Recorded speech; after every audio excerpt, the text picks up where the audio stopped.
Halo adik-adik yang hebat, apa kabar hari ini? Semoga selalu sehat dan semangat belajar. Perkenalkan, nama lengkap saya Yulianti Ijing, mahasiswa program studi pendidikan guru sekolah dasar dengan NPM 22103111, kelas 2022C.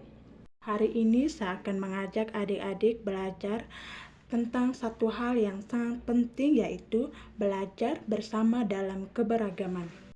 Adik-adik, coba pikirkan, apakah semua di sekolah kita itu sama?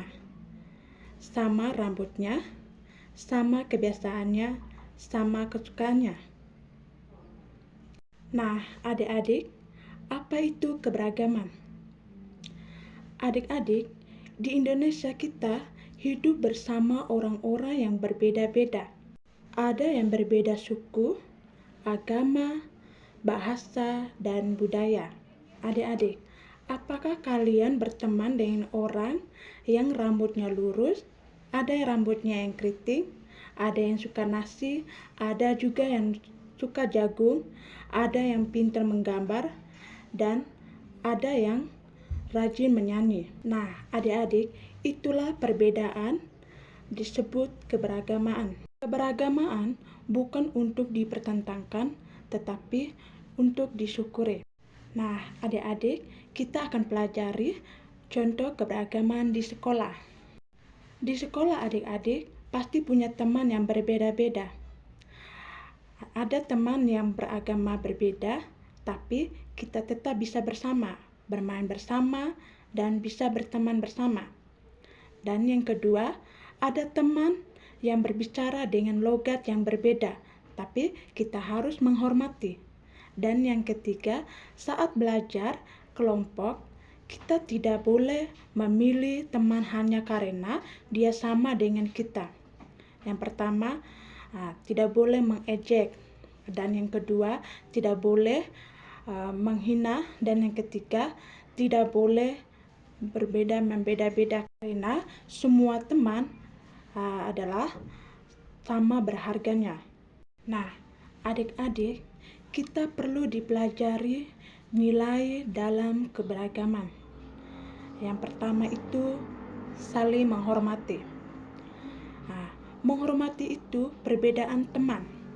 Yang kedua adalah toleransi.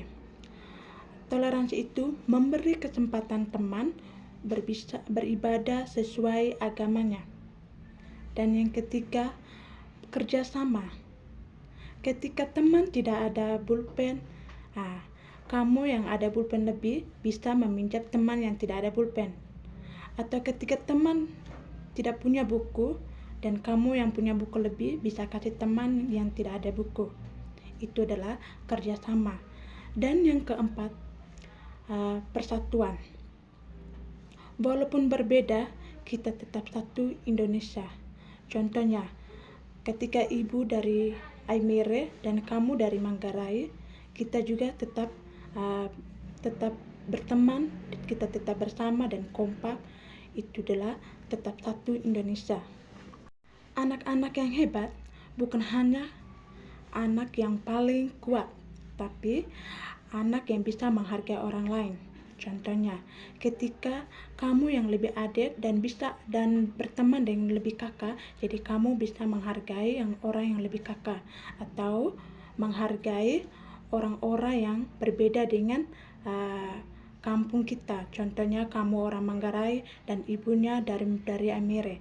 Jadi kamu bisa menghargai ibu karena kita berbeda kampung, jadi kita tetap menghargai dengan orang lain. Nah, adik-adik, yang terakhir, pesan moral. Pesan moral dari saya, adik-adik, perbedaan bukan alasan untuk bertengkar.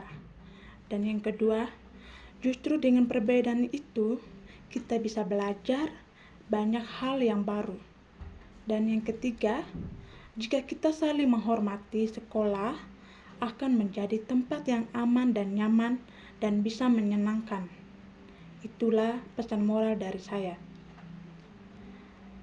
Jadi, mari kita belajar bersama dalam keberagaman. Mari kita menjadi anak Indonesia yang rukun, toleransi, dan saling menghargai. Baik adik-adik, itu dari saya. Terima kasih, sampai jumpa, dan Tuhan memberkati.